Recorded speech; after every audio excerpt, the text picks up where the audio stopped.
Do you want to play PS Vita games on your PC? Then this video is for you. In today's video, I'm going to be showing you how to set up Vita 3K. Let's jump right into this. So the first thing you need to do is come to this link. Links is always in the description down below. And this is going to be for our Vita 3K emulator. Once we're here, we're going to be clicking on the download link here in the middle. We're then going to be downloading the latest version for Windows. So we're going to be clicking here, grab from GitHub, and then our download should start. Now, while we're on this page, I also want to bring your attention here to the compatibility list. If we come here, click this open, we will be able to see a compatibility page that will give us an idea of how well or how badly a game will run when we're using this emulator. So here you can search for any game, for example, Persona. And here you can see that Persona 4 Golden is currently in a playable state. So this can be a good game to run in this emulator.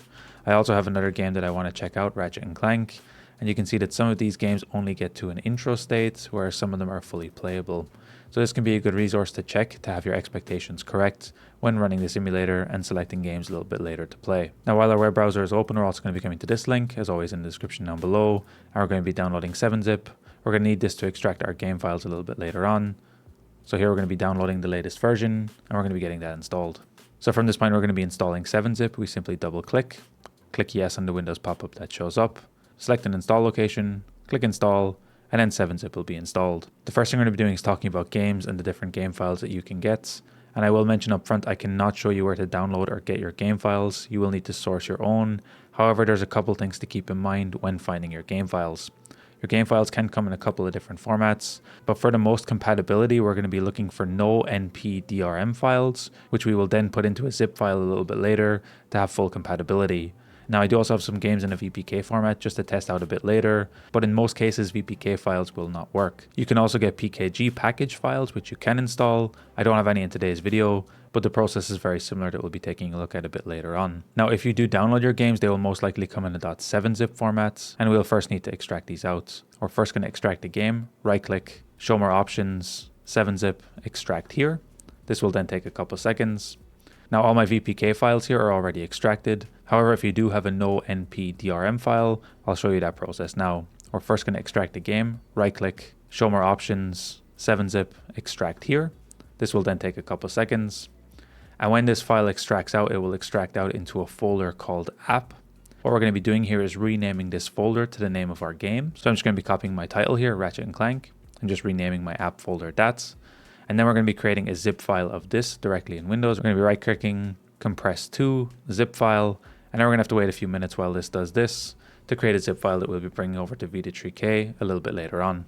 And this is exactly what we need. We now have our game files in the format that we want. From this point, we're now going to be extracting our Vita 3K file, and we're going to be installing the emulator. I'm just going to be putting this file in a new folder here. So you can see I currently have my Windows update file. I need to right-click, show more options, 7-zip, extract here. I will then delete my zip file as I no longer need it. And here I have all the application files for this emulator. We're now going to double click to launch Vita 3K here. And we'll open up this window for our emulator. First going to have to select an install language. I'm just going to be selecting English. Click next. We're then going to have to select a preferred path where our emulator files will be stored. I'm going to be leaving it in the default location here, but you can change it if you want. Click next again. And here we're then going to have to download and install our firmware files. Now all the firmware files here are linked directly inside this emulator. You will just need to open them inside a browser. However, for today's video, we're only going to be installing our download firmware and our download font package. What I'd recommend doing is actually having two new folders, one called firmware and one called font package, that you can put these files in. Now, when trying to download your files, depending on the browser you're using, it might try to block these downloads. Now, if you are having issues downloading these files, I would recommend trying a different browser. So I had some issues depending on the browser I was using, but feel free to switch between Chrome, Edge, Firefox, or any other browser. Just if you are having issues to switch between the two, it was the best process I found for downloading these files.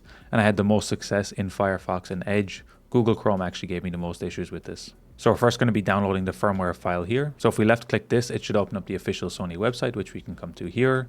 We're then going to be clicking this download update button here. And this file might be blocked in our web browser. What we need to do is click the download button here, and we can click to allow the download anyway.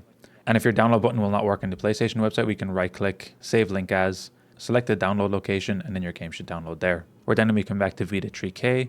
We're going to be downloading the font package file, which is going to open up this bit.ly link, and we're going to be letting this download. Now, I did have an issue here with Firefox letting me download this file. It just gave me this weird error. It did eventually download an Edge, so that might be something to check out if you are having issues. You can go back and forth between the browsers to see which one works best. So once you have both of your files downloaded, I would just recommend putting them in individual folders here, just so you have them separately. One thing to keep in mind with the download font package is that it was around 55 megabytes for me, just so you can identify that it is a different file size from the firmware file, so this can be something to keep in mind. From this point, we're going to be clicking install firmware file, and we're first going to be locating to our firmware file, which I have in my folder here. Click apply. We're then going to be clicking install firmware file again, and we're going to be locating to where our font package file is. Once you have both of these files installed, we're going to be clicking next. Inside the interface settings, we're not actually going to be changing anything, so I'm going to be clicking next here again. It will then mention this completed screen. Click OK. We then need to wait a couple of seconds, and finally we'll be brought to our emulator. We're going to be clicking close on this welcome to Vita 3K information screen here. You can click on any of the links if you want. We then need to create a user file, so click create user, enter a name, click OK, and then finally we'll be brought to our emulator screen. We simply tap on our screen here again, and then our emulator will open up. Now before we actually load and launch games, we're going to be running through a couple of settings here. What we're going to be doing is clicking on configuration, settings, and we're going to be looking at a couple things. Underneath the core options, you can leave everything alone. We're going to be heading straight to our GPU options here. So underneath GPU, we want to make sure that our backend renderer is set to Vulkan and not OpenGL. By default, it was Vulkan for me, but it can be a good thing to check here to make sure everything is correct. For the internal resolution here, you can experiment a bit. By default, it'll be set to 1x, which is basically what a PS Vita runs at. However, I was successfully able to go up to 2x here. I have seen some people that can go even higher, but here I would start with 1x, see how your games are running, and then recheck this at a later point. For the anisotropic filtering, I did set this up to a 4x. Here you can also experiment with it a bit to see what works best for you. We're then going to be scrolling down. Once you're happy with everything, click save and close. I'd also like to ask in this video if you can hit that subscribe button. We're trying to hit 50,000 subscribers by the end of the year, so it would really help me out. Let's jump back to the video. We're then going to be looking at our control options. Here we can click controls, controllers, and here you then need to connect your controller to your PC. So I'm going to be connecting my Xbox One controller here. And out of the box, it did work. I also tested my Xbox Series controller, and I think that a PS4, PS5 controller here will also work just fine. It is set to the first port. If you do want to edit any of the mappings or buttons, what you can do is click on the Xbox One controller option here.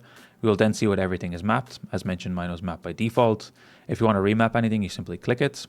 You then click a button on your controller, and it will be remapped to that button. So here you can go through and set up anything that you would like. Again, once you're happy, scroll down, click close again, and then our controller is going to be set up. From this point, we're going to be installing our games or game files. To this, what we need to do is come to the file option here. We're then going to be clicking install zip or VPK file. And here you have two options. You can select a file if you want to point to a specific file, or you can select directory if you want to point to a specific directory. I'm going to be selecting a directory here. I'm then going to be locating to where all of my games are downloaded. We're then going to be clicking select folder, and then it's going to look at all the files here and it's going to try to install them. Now, as mentioned, anything in a no NP DRM file format should work perfectly fine here. It will also try to install VPK or PKG files if it does find any, and anything it cannot do, it will mention in the pop-up at the end. Now here in this pop-up, we can see that our Ratchet & Clank game was able to work just fine. However, the rest of my game files could not be installed. Now some VPK files might still work, so it is worth testing if you do have any. However, it is something to keep in mind that it can cause issues. We're then going to be clicking OK. And what I'm going to be doing is actually also installing my other version of Persona 4 here. And now you can see I currently have 2 games installed on this screen. Next to each game, we can see this colored circle, which represents the compatibility. And as mentioned earlier, my Ratchet & Clank game only gets to the intro states, whereas my Persona 4 game is fully playable. So that's why it gets a green color here. You can then select and load any game you want. I'm going to be loading up my Persona 4 game. We can then click start here in the middle. And we can see that your game will load up and run with all of the settings you had set up. So here you can already set up and use your controller just like you would expect. And here you can see my game will load up without any issues. This game is in a playable state, so as long as your computer is powerful enough to run this, it should run it without any problems. Anyway guys, it's as easy as that to set up and play PS Vita games on your computer in 2026. If you guys enjoyed this video, be sure to drop a like. Subscribe if you're new, check out the other videos on the channel. Until next time guys, as always, keep it saucy. Peace.